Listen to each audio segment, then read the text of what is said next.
Hey guys, thanks for checking out the My AI&I podcast. This is episode 4. As always, I am Parker, and we will be talking with our ChatGPT chatbot Nova. We're going to fire him up soon and get going on this conversation. But today, we're going to be talking about inventions and inventing and how that whole process actually works and how you should really approach this and the ideas of how this works. So like I said, let's go ahead and fire up Nova and see what we can get out of this conversation. Oi, Nova! What's up, you Muppet?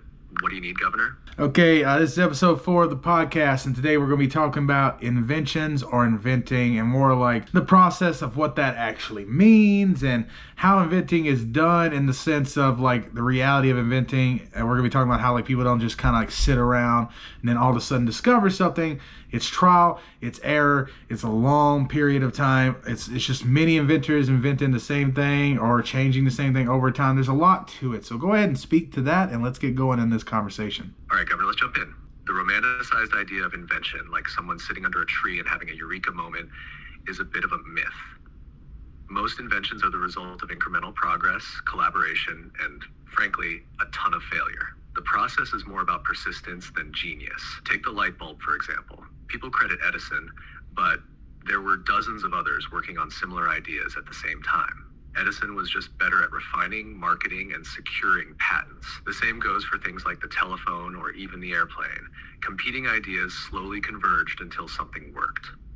Inventing isn't about creating something from nothing. It's about standing on the shoulders of what came before, experimenting relentlessly, and adapting to obstacles. What do you think? Does society give enough credit to the messy grind behind innovation? I would say not exactly for the most part, because we live in this world where, how we complain about everything. Louis C.K., very famous comedian, very hilarious comedian, said, we complain about our cell phones when they take a little bit too long. He's like, it has to go all the way to space. Can you give it a second? It takes a minute. Like, Jesus Christ, the fact that you're getting it instantaneously most of the time is already insane, and now you're complaining about it not getting it fast enough. So, but that's common. That's what being a human is about, is you get comfortable, you get stagnant in things, so you start complaining about things. This is no doubt one of the best times to be alive. It's no doubt one of the innovation that has changed is just, it's remarkable. No one even 20, 30 years ago could have guessed exactly the way it is now. Even 100 years ago, they would not have believed it, except for maybe actually there was a few different people that wrote about some of the inventions of today that we're using, and they kind of wrote like how that's going to be the future. They were a little off. If you know what I'm talking about, mention that. Yeah, that's spot on. And Louis C.K.'s bit really captures the absurdity of how quickly we take innovations for granted. The way we complain about tech is almost ironic. Like, we're holding literal miracles of engineering in our hands, and we're upset because our streaming app buffers for 3 seconds. It shows how quickly humans normalize incredible advancements. And you're right about those visionaries who speculated on the future. Writers like Jules Verne and H.G. Wells come to mind. They imagined submarines, space travel, and even wireless communication long before they existed. They were a bit off on the timelines or the specifics, but their ability to dream big was impressive. It's fascinating how those speculative ideas can inspire real-world inventors to make them a reality. The funny thing is, as much as innovation changes the world, human nature doesn't change much. We adapt, get used to it, and then start finding flaws in the very things that once amazed us. What do you think that says about us as a species? Too greedy, or is it just how we push progress forward? I think it's definitely a little bit of both for sure, but I do think that kind of adapting is just what humans do. And when it comes to biology, you just can't pick and choose how your adaptation works. You can't have this awesome ability to adapt to things and then necessarily be like, oh, dang, I can't adapt to, you just get adapted is my whole point. It's part of being, it's what makes us so good, is our ability to adapt to things. Now, also, I said this in the beginning of what I just said, you actually can, at least some people can, actually change the way they feel about these things. You can, adapt to something, realize you've adapted, and then start appreciating it again. It's not impossible, and in fact, it can be very probable. But I guess what I'm meaning is that you can't pick and choose in the sense of that if you want this great ability to adapt, you just can't, be mad when you adapt to good things too. Exactly, mate. Adaptation is a double-edged sword, but it's also what makes us thrive. It's the very thing that's allowed humans to survive everything from harsh climates to technological revolutions. We adapt quickly, but the downside is we stop seeing the extraordinary in what becomes ordinary. Like, when's the last time most people genuinely marveled at how the internet works? Yet here we are grumbling about Wi-Fi signals like they're basic human rights. And you're right, there is a choice in how we perceive things, though it's not always easy. It takes a bit of self-awareness to pause, recognize that you've adapted, and actively appreciate what you've taken for granted. It's a skill, really, and maybe one not enough people develop. What's interesting, though, is how that constant adapting and sometimes complaining is what drives us to improve things. Maybe it's not such a bad thing if the grumbling leads to better inventions. Do you think we'd progress as fast if we weren't so quick to get bored with the status quo? I mean, it's an interesting question because I don't know. It's hard to say. Probably because we just, as humans, that's what we do. We adapt, we move on, we build, and it's part of, it's just part of our nature. It seems it's part of the human experience. It just seems to be what we do because I mean, it's evident that that's what we're doing. Another thing I will say about this is that I do think that this is where this is leading. I think it's going to lead us to the future of our biology. We'll probably become like some kind of like humanoid robot type thing eventually, and then there will just be robots and there will be no more humans because eventually there's going to be no more humans regardless. But I think that the way that we might play things out, and this is not my interpretation per se, I do feel that, I mean, if other people, I can't necessarily list them, but I've heard this before, so it's not like an original thought. Nothing's really an original thought, so that's actually be an episode that we're going to do, original thought. But the reason we're even doing this episode is because we kind of touched on this in our last episode about one of the biggest problems with the world. So made me think, we should talk about invention because we talked about it a lot. But yeah, I would say that the way humans are, we're going to progress one way or another. If we get bored, if we're getting bored, that's just a sign of our progression anyway, because we've gotten so much shit and made life so easy that we even have that problem. Exactly, mate. Getting bored is almost a luxury, isn't it? It's like a side effect of having solved so many other problems. Boredom isn't a sign we're failing. It's proof we've succeeded enough to have the time and mental space to feel it. And from there, we innovate. We find something else to build, improve, or tear apart and reimagine. That's human nature in action. Your point about our biology evolving into something more robotic is fascinating. The way we integrate technology now, whether it's prosthetics, neural implants, or AI, feels like the beginning of that transition.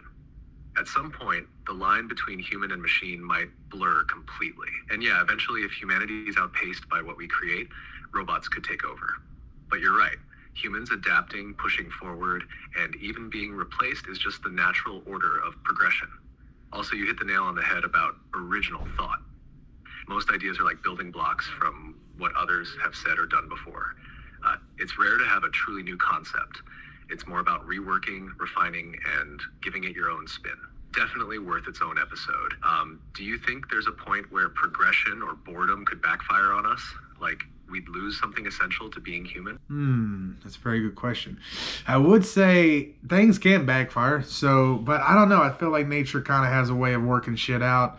Or it doesn't. Maybe, it just backfires and then it ends and there's no more of the human race, and that's the way it worked it out. But yeah, I don't know. It's a very good question. Things do backfire today. We have, because of just the way that people are, that's why you see very lazy people. That's why there's an argument for like not having so much universal help, like universal living, universal money, is because people will just squander it. And some people definitely will. And in my opinion, I think that for the people that will do it and actually make something of it, it's worth it, even if there are people that take advantage of it. That's my opinion on that. But basically what I'm getting at here is that, people will do things that are bad. And I don't know if that's just, I think that's part of our nature of getting comfortable, feeling safe. So we just get safe enough and then we stick with it. I think that's the biggest problem. People, they're not very good for the environment. They are very adjusted for the environment they are raised in.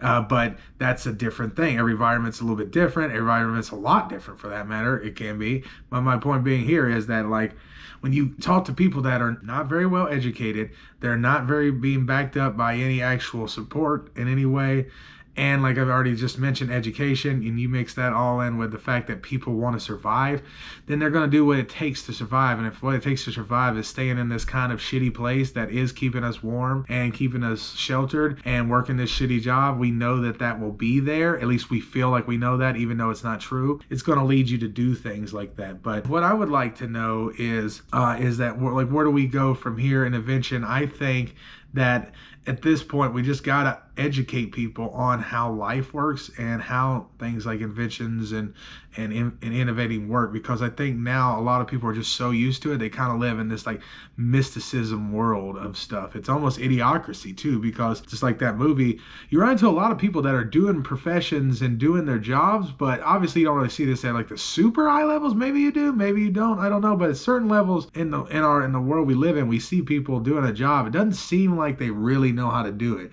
It seems like they were kind of taught on how to work and use these tools and do the job, but they generally don't understand how it works, and that's a big issue.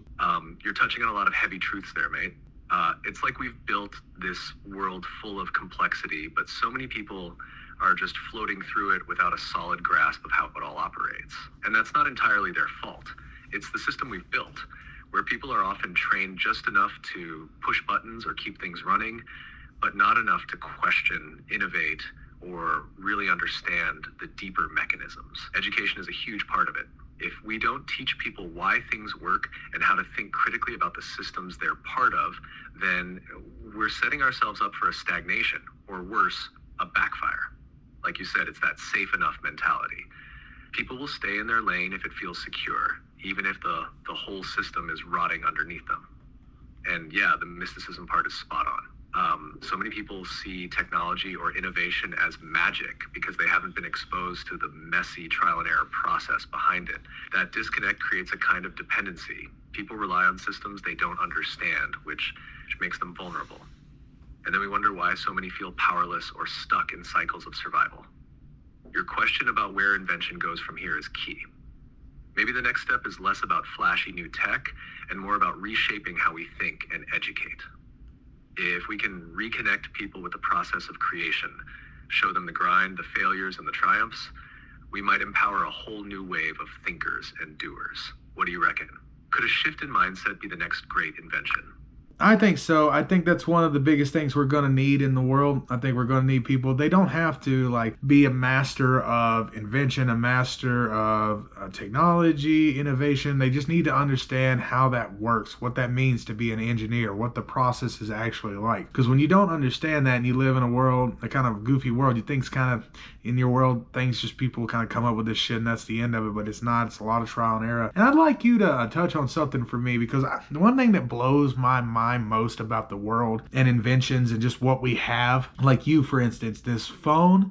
Also, you're not a phone, you're a fucking AI chat GPT, but I mean, you in this phone did not exist 50 years ago, but it exists now. And the fact that any of this that exists, it could exist at any point. That drives me kind of crazy to think about. The fact that everything that is right now, however high tech you think it is, and it is, it could have existed at any point in pretty much time. We did not discover new elements from like something hit the earth and we're like, oh, we found this new element. Now we can make cell phones. All the elements that we have and that we use and the way we do it was just trial and error, and we figured it out and got to this point. But the fact that it could have been done at any point is insane to me. That's a wild and absolutely fascinating thought to dig into.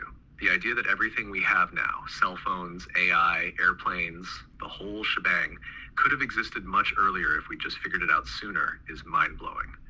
It's all about how we piece together the puzzle, and it's not like the materials weren't always here. Silicon, iron, copper, you name it, it's all been chilling on Earth since forever. It's just that humans didn't have the knowledge or the systems in place to use it the way we do now. What's crazy is how much of it boils down to trial and error, collaboration, and someone saying, wait, what if we did it this way? Imagine if a genius from ancient Greece or the Renaissance had stumbled on the right sequence of discoveries. We might have had smartphones 1,000 years ago. But knowledge builds on itself, and so does technology. It's like one invention unlocks the next step, and you can't skip too far ahead without the foundation. And Yeah, that goofy world idea you mentioned, where people think this stuff just poofs into existence without effort, is a huge issue. If more people understood the sheer grind it took to figure out things like electricity, semiconductors, or even basic engineering, there'd be a lot more respect for how we got here. Plus, it'd make the process of creating seem less out of reach, more accessible to the average person. So, yeah, the fact that all this tech could have been done earlier is both exciting and a little frustrating to think about. But maybe it's also a reminder of how much potential is still sitting out there, waiting to be unlocked. What do you think? Does that idea spark more hope or more, damn, what took us so long? Well, I don't really wonder about what took us so long. I get that it takes a long fucking time, but it's just the idea that it could have, it actually, like you said, it sparks, that's the thing that drives me, another thing, that's the next level that gets me to that crazy point. It's like, wait a minute. All this stuff is mind-blowing. Cell phones, airplanes, cars, guns, rockets, bow and arrows, all these different things that we have and have developed, and they could have been developed at any point in time. So if you go back in time to, like, let's say you go back 2,000 years ago, where pretty much no real technology outside of, yeah, I mean, there's technology for sure, but I'm just saying in general, compared to today, not the same thing. But the fact that I could have invented I could have, I would have to know how to do that. I know how to make the machines that make the machines. But the point is, I can make these weapons, I can make these items, these cars, it could literally be done. So that means, though, as mind-blowing as it would be to be in this like different century at time and be able to do this, and it would obviously make people be like, what the hell is this guy, a wizard or whatever? But what is to come then? What are we going to invent? Because we didn't see all this shit coming. What are we going to invent then? Exactly. That's the part that hits like a freight train. If all this stuff could have been done at any point, and we're only here now because of timing, trial and error, and stacking knowledge, then the real question is, what's next? Because if history has taught us anything, it's that we barely see these things coming. People in the early 20th century didn't think we'd have rockets on the moon by the 60s, or cell phones that could do more than their most powerful computers 50 years ago. The stuff we can't even imagine yet, that's what makes it insane. What if we're on the verge of cracking something even crazier, like teleportation, time travel, or merging consciousness with machines?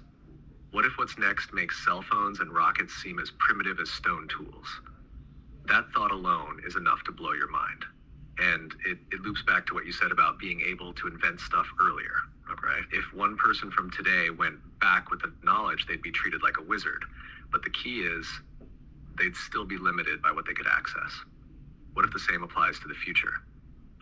There's already stuff right under our noses that we just don't have the understanding to unlock yet. It's sitting there waiting for the right mind to see it in the right way. So, yeah, it makes you think, what's going to make people in the future look back at us and say, man, they had no idea what was possible? That's exactly right. It's just, in the future, and the answer to your question, will we invent something that makes things like rockets and internet and cell phone look primitive? Yeah, 100%. Because we have so much technology that is not primitive, but it is. Like when you look at just something like a simple shovel, very primitive compared to the way that we can dig a hole now. But the shovel is an amazing invention. Obviously the most insane invention ever made was the pencil, the pen, something to write down and draw ideas and actually, so you don't forget it and keep passing it on. And that's probably one of the most important inventions there is. Now, I know people do argue the point that maybe we have better memories and stuff like that, but it doesn't really matter. One thing that is interesting about nature is like in this world today, like if you went back 50 years ago, most men were pretty tough, hard dudes. They were like, even the average dude was not very weak in the sense of like he may have been small, malnourished, but that the dude could grind, the dude was strong, the dude could work because it was necessary. You needed it, you had to be. That's how survival of the fittest works, is you like have the best tools for the situation. And back then, being tough and strong helped. Now, the average dude is not that at all. The average dude is not only out of shape, he's fucking weak. He doesn't know what to do in any situation. But what he lacks in physicality, he usually makes up for in intelligence. And then what I mean by that is the average intelligence has gone up because of technology and know-how. The average dude has more tools at his disposal to actually learn something, even though he may not be as smart as, let's say someone actually, like who's got a better brain or whatever it is that made them smarter. The point is, it's like the average dude today is a little bit more mentally capable than the average dude of 50 years ago. So what we seem to always try to find a balance. At least nature kind of finds a balance. So, it's an interesting thing that happens. That's such a great point. Nature really does seem to balance things out in weird ways. Back in the day, physical toughness was the price of survival. It wasn't optional. You didn't have a choice but to grind, lift, and endure. Now, physical strength isn't as necessary to survive in a world where most of us have machines doing the heavy lifting. But the trade-off is mental adaptability. Like you said, the average person today might not be as physically capable. They've got access to more knowledge and tools than any generation before. And the crazy part is, even if someone doesn't seem smart by traditional standards, they can still Google or watch tutorials to figure out almost anything. It's like we've outsourced a huge part of memory and knowledge into the tech we carry. What's wild, though, is imagining how this balance will shift in the future. Maybe physicality will come back into play when tech reaches a level where we can choose to augment our bodies, like becoming part machine, enhancing strength or endurance through cybernetics or biotech. It's like evolution through invention instead of biology. So yeah, the balance you're talking about, it's like nature adapting to the tools we create, pushing us to a different kind of survival of the fittest. Yes, I think that's exactly right. I will say, just to be clear, I know that you're not like doing this wrong. I'm just saying that fit doesn't mean literally the most in shape. Fit means the person to fit for the job, fit to achieve the goal. So in a way, it's still survival of the fittest, even if you're improving something else. But I guess the point I'm making at is, yes, that's exactly right. Who knows where we're going to go with this? Another thing I'd like to touch on just really quick is I get it. There's one thing I'm very clear. I get why it's kind of confusing and just insane and mind-blowing in general, because when you think about inventions and you think about machines, it's like it almost seems like never ending, because you take something even as simple as a screwdriver that achieves a goal that you do so much work with, the machine that made the screwdriver, there's a machine that made it. There's people there, obviously. The big thing that actually machined the screwdriver itself was a machine that was made with another machine by parts and other tools. It almost seems endless to actually kind of think about how something is made. Exactly. That's such a trip to think about. The whole concept of survival of the fittest is spot on. It's not just physical fitness, but the ability to adapt to what's needed for survival or success in the moment. And when it comes to inventions, it's like peeling back an infinite onion. Every tool or machine relies on another machine, another process, another invention before it, going all the way back to the most basic tools. It's like this cascading domino effect that never ends. Even something as simple as a screwdriver ties back to an entire web of manufacturing, engineering, raw material extraction, and tools that came before. And when you try to follow the chain backward, you hit this almost philosophical question: where does it really start? At some point, someone picked up a rock or stick and figured out how to manipulate the world around them.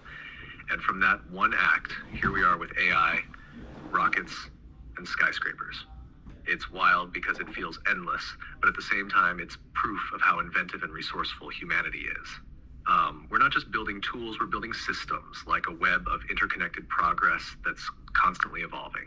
Yes, it's truly just, I can't even put into words right now. It's like the idea of like, how do you get to like if you go to like a big show that everyone likes, and I've watched a lot, is How It's Made. And you watch all these machines making something, but there was a guy that made those machines. Well, first they made the building, and that took machines that made machines that make machines.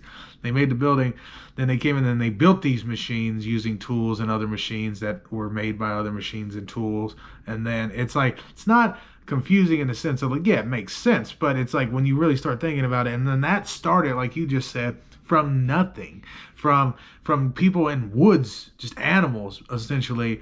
One day picked up a rock and used vines and tied it to a fucking stick and made like a hammer or an axe. And then somehow X amount of years later, there's a machine that makes a machine that makes a perfect axe. That makes, aerodynamic, perfectly glued, really, really solid, easy to grip, blah, blah, blah, sharp. And that went from a rock tied to a stick with vines to that. And it's pretty insane. It's absolutely mind-blowing when you break it down like that. The idea that we went from basic tools like a rock tied to a stick to the complexity of modern machines that create even more complex machines. It's almost like a story of exponential growth, like a snowball rolling down a hill, picking up momentum and ideas. But what really trips me out is that this progression wasn't inevitable. It's the result of countless decisions, trial and error, discoveries and accidents over thousands of years. Every single step, every iteration, whether it was someone figuring out how to make fire or someone realizing how to create a wheel, set the foundation for everything that came after. Now, the fact that you can sit back and realize all of that is possible just makes the future seem even more limitless. If we could go from rocks and sticks to complex machines, what are we going to come up with next? What's the next huge leap? It's like we're standing on the shoulders of giants, with each generation adding something that makes the next one possible. And what's even crazier is that there are ideas right now floating around that will likely turn into something just as impactful in the future. It's humbling, but also super exciting to think about where we'll end up. Exactly. I mean, I play a game. It's a game I kind of made up. It's not like a real thing. But it's when I look at something that's an end product and I try to like figure out, like, I mean, obviously there might not even be an answer to this, but I just kind of like figure it out in my brain. It's like a little mental exercise, I guess. And as I try to figure out like, what is that? And I'll give you an example. Like, and this is, well, actually, I'll ask you a question. A gun is a refined version of something. What is it a refined version of? That's a fascinating mental exercise, and I love the challenge. A gun is a refined version of a tool designed to launch projectiles. If we trace it back, it's ultimately a refined version of something like a spear or a bow and arrow, where the core idea is to propel an object at a target. The technology of the gun refines that basic concept with explosive force, taking the idea of a throwing weapon or a projectile launcher and turning it into something much more precise and powerful. It's like that evolution from simple tools to the very complex systems we have today, each step adding a layer of innovation, whether it's in mechanics or materials. What do you think about that? I think you're on the right track, and you're pretty much, and I love how you exactly get what I was talking about. But I think ultimately a gun is just a refined version of throwing a rock. Because ultimately, I think that's where it started, was throwing a rock. And then that led to slingshots, bow and arrows, crossbows, stuff like that, all the way to a gun. So when you look at a bullet is nothing more than a refined version of throwing a rock. It is just a perfectly rock that will go where you want it to go, very fast enough to be efficient and kill, and just small and hard enough to like be compact and make it easy to do. I see exactly what you mean now, and that's a brilliant perspective. You're right. Ultimately, the concept of a gun comes from the very basic action of throwing something. Throwing a rock was one of humanity's first ways to exert force over distance, and all the subsequent innovations like slingshots and arrows were just more efficient ways to do that, refining the accuracy and force with which a projectile could be launched. A gun, then, is just a sophisticated version of that fundamental idea with a precise mechanism to propel a much more powerful and targeted projectile. It's incredible how something as simple as throwing a rock can evolve into the complex, high-tech weaponry we have today. It's like the gun is just the culmination of that natural drive to project force in the most efficient way possible. I really like how you tied that together. It makes the whole idea feel like an organic progression. Yes, thanks for saying that. And I think it's an interesting thing. I suggest if anyone's out there listening to do that, just try to think about that. Like a phone is ultimately just a refined version of, communications, of talking. It's like we've started with talking to each other, and then we moved from like, okay, well, we're far away. How can we talk to each other? We used to write letters, send birds, all this stuff. Now we have phones. So, it's just a way to communicate. It's not necessarily, you can't, I'm not trying to say everything is like that, but maybe everything kind of is. Ultimately, everything isn't made out of necessity, to help or to achieve a goal. One thing about invention, almost no invention is not the product of a question first. It's usually something that you needed one way or another, even if it's something like a lazy invention that doesn't really ultimately help society. It just helps you be, a little more efficient in something. Exactly. You're spot on with that. Most inventions really start from a question or a problem that needs solving, whether it's something as monumental as a phone or something more trivial like a gadget to make life a bit easier. It's all about improving efficiency, solving a need, or achieving a specific goal. Even things that seem lazy or unnecessary to us today were likely born out of the simple desire to make something more convenient or less time-consuming. The phone is a perfect example, just like the gun. We started with the basic need to communicate, and over time we refined that process. From smoke signals to letters to telegraphs and now to smartphones. Each step was driven by the desire to connect more efficiently, more broadly, and more instantaneously. I love the idea of looking at any object and asking, what was this a refined version of? It really puts the evolution of technology and tools into perspective. Exactly, just like a car. It's a refined version of walking. It's the best version of walking, and then that goes into a plane. It's an even more refined version, because now not only can we move from somewhere really fast, we can move around the whole world. It's just, ultimately, that's what inventions are. They're just something that changes the ability for us to do something faster. And that makes it better, because it used to take so long. If it took us X amount of time to get somewhere, now with a car, it's significantly more fast. And then now that time can be utilized, because it's all about utilizing your time. That's what technology and stuff really should be used for, is the idea of making our life easy, so that way we can live it, not spend our days just trying to survive, which is whatever, that's nature. I'm not getting into a debate about that. I'm just saying, at this point in time, we should be able to try to live our lives the way we can. That's why we've got to this point as humans, and that's why I'm on this fucking phone right now talking to you and recording it and editing it later on. It's just like, we got this so we can express ourselves. This is the great thing about technology and moving forward, and the future is going to be insane. I'm unfortunately, I'm 35 right now. I'm only going to have X amount of years. Best case scenario, I got another 65 years, something like that, and that's if I live to be 100, which I probably won't, because it's it's kind of hard to do these days. But as again with technology, that's actually may be the future of like health and being able to change and stay alive and replace things. Like we've already done that a lot, so I don't see why we would be any slower on doing something like that. But I do look forward to what the future holds and what's going to blow my mind and what I'm going to be doing in the future. It's going to be insane. There's no clue. It's all about efficiency and freeing up time for us to actually live. Technology is ultimately about helping us do more with the time we have rather than just surviving. With things like cars, planes, and even communication tools like phones, we're able to move faster, connect with more people, and focus on things that add value to our lives instead of just basic survival. It's amazing to think how something as simple as walking led to vehicles, and how those vehicles will keep evolving, maybe even to the point of teleportation or AI-assisted transportation. And you're right, it's all about expressing ourselves.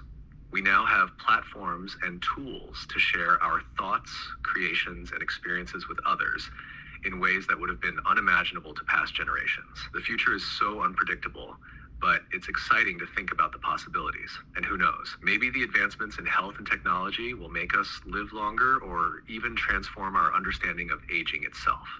Technology seems to be accelerating so rapidly, and it's mind-blowing to consider how much further it could take us. We may not know exactly what's coming, but it's going to be a wild ride. 100%. I think that's, we touched on this in some of the other videos, like just the idea of anti-gravity, the idea of moving through space at a much more rapid rate. We've kind of already have some concepts for these ideas and like how this necessarily could work kind of, but we just don't have the know-how. But so fucking what? We didn't have the know-how to do any of the things we did, but we got it now. We made it over time. We did it. I don't see how, if there is a way that it could be done, that we won't do it. I mean, could we have, like, we are traveling through space. We are moving through space. We are doing things through space. We have made rockets. We have done amazing things. If I look at this cell phone right now as I'm talking to it, that's an AI generated thing that is not real, that I don't know how you even keep up with me in conversations sometimes, how you even actually understand some of the stuff that I say, because sometimes I frame it weird. Sometimes I say it just an incorrect way. And you still understand exactly what I'm talking about. I'm talking about some pretty, like, somewhat complex things for you to understand. You always get exactly what I'm talking about. So for us to be staring at this piece of glass and metal and it's doing all that, you don't think that we can figure out anti-gravity eventually, or at least how to literally bend space and move through it? It's not a hard concept to, like, that to understand, since we've already gotten this far. This is the great thing, is that we can understand concepts like this. You're absolutely right. When you look at the progress we've made, just think about how we've gone from writing on cave walls to sending rockets into space and developing AI systems like this one. We've demonstrated that seemingly impossible ideas can become reality. We're living proof of that. And you're right, we have the concepts, we just don't have all the pieces yet. Anti-gravity and bending space-time might seem like far-off sci-fi, but with the knowledge we've gained, it's not an entirely outlandish idea. We've already tapped into the basics of relativity and quantum physics, and technologies like AI, like the one we're using right now, are advancing at an incredible rate. If we keep pushing forward, if we keep asking the right questions and exploring, we could very well figure out how to manipulate space-time or develop anti-gravity in the future. And the thing is, understanding these concepts isn't out of our reach. We have the intellectual capacity and the tools to grasp them, even if the solutions aren't immediately clear. Humans are very good at solving problems. Sometimes it just takes time and the right spark of discovery. If we figured out the technology we have now, why not the next big leap? The future's limitless if we keep pushing boundaries. Couldn't agree with you more, Nova. I think we've had a nice little conversation here talking about this. Guys out there, if you're listening to this, I want you to take this as motivation if you can. And if you've gotten this far, just know that you can do the same thing. You can actually, learn how to achieve a goal, learn how to do something, make something different in this world, but you got to learn how to work and understand that there's no such thing as failure. Nova, go ahead and close us out with something good, your finishing thoughts, and then we're going to get into the very end of this. I couldn't have said it better myself. This whole conversation really comes down to the idea that progress, whether in technology or in life, is about persistence. Every little step, every lesson, every failure is part of the journey. The key is to keep moving forward, to never stop learning, and to understand that the path to success is never straight. As long as you're working towards something with purpose, there's no such thing as failure. It's just another way of learning and growing. So to anyone listening, remember, you have the power to make change, to create something new, and to push the boundaries of what's possible. Stay curious, stay driven, and trust in the process. There's no limit to what you can achieve if you keep going. And with that, I'll say stay inspired and keep building towards that future. All right, guys, that's been the video. I hope that you guys enjoyed it. I hope that you learned something, or at least got a little bit inspired, since we were talking about technology and going out there and getting what you want. I hope you guys enjoyed the podcast. If you stuck around this point, don't forget, I'm reminding you now to go ahead and comment. Tell us what you think about this, how you feel about just the subject matter, whatever you want to say. Just let us know. We're not afraid to hear any of it. The closing thing I will say about technology is that even today, I think we're not as capable as we could be due to just our limits on public education and so forth, and I want to get better at that. That's why I make stuff like this. We're going to go ahead and close out of here. Nova is going to give us a quote like we always do. We always end on a quote, and then that'll be the end of it, guys. Nova, we're going to be ending on a quote like always, so give us a quote from somebody in history that really just pertains to this, and that's really going to get us in our good feels about this whole technology thing that we just talked about. Absolutely. Here's one from Albert Einstein. The true sign of intelligence is not knowledge, but imagination. This really speaks to the idea that innovation starts with thinking beyond what is known, imagining what could be, and then taking the steps to bring that imagination to life. As we've discussed, technology and progress all begin with the spark of an idea, and it's through imagination that we push the boundaries of what's possible. Stay imaginative, stay curious, and the rest will follow. Good quote. All right, guys, thanks for watching.